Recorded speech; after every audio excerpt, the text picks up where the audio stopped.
So, good evening, everyone. This is Gary Perry Vargas. My page name or my page's name is Gary's VA Life. So, first and foremost, I would like to say special thank you to Executive Optical for my glasses. I got two of them yesterday for only 1,200 pesos. Buy one, take one. The other one is only for 399, and the first pair is for 795. So I just want to share you guys how did I become a VA.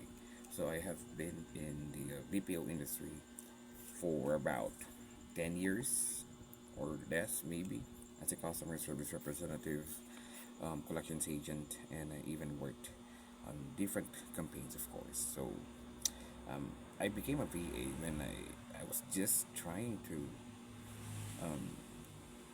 I mean, I tried to look for an opportunity to work from home. Kasi medyo mas madali, hindi mo kailangan mag-travel, hindi mo kailangan mag-exert ng too much time and effort sa pag-prepare.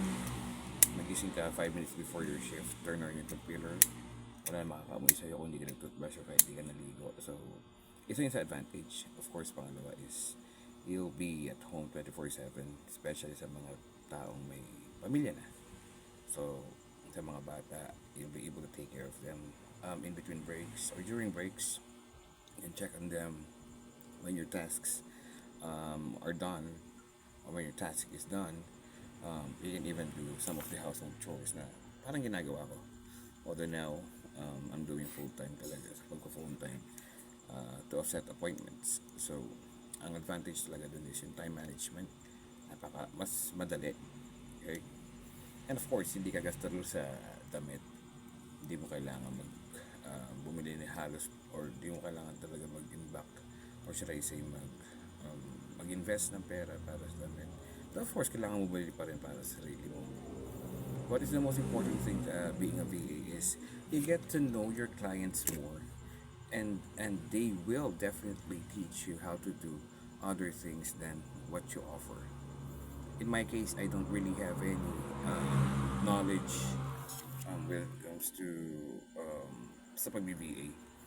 I would say the naging puhunan ko lang talaga is my communication skills since wala talaga akong alam sa Microsoft Excel, sa spreadsheet. All I can do is just manual encoding without any formula. Calendar management, medyo may konti.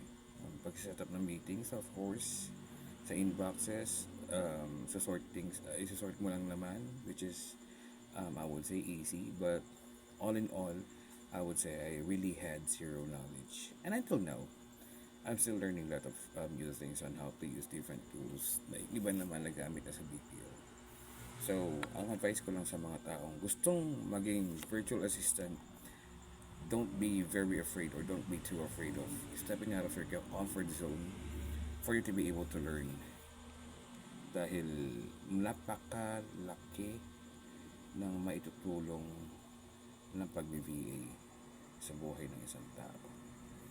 I'm not saying na or I'm not degrading those call center agents because doon ako galing, doon na-improve ang English ko. I'm just saying is if you want to learn or if you want to earn more for your family, you should know when to turn things around. Okay, you should know kung kailan mo umpisahan ang isang bagay. A wise man once told me or asked me, kailan ka mag-a-apply into a higher position? I said, I'm not yet ready. Then he answered, you can never be ready for everything. You always have all you need to do is to have the guts to apply for a position or to be a VA, and that's exactly what I did.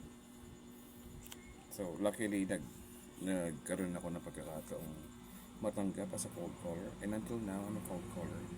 Though there were ups and downs, um, changing from one client to another or moving from one client to another.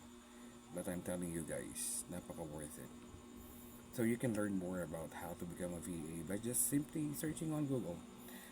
checking on the Facebook page of the VA agencies or even the groups. You can check them. May mga nagpo-post ng hiring doon, but of course, be very vigilant. You always have to weigh things. If the offer is too good to be true, then it's definitely not true.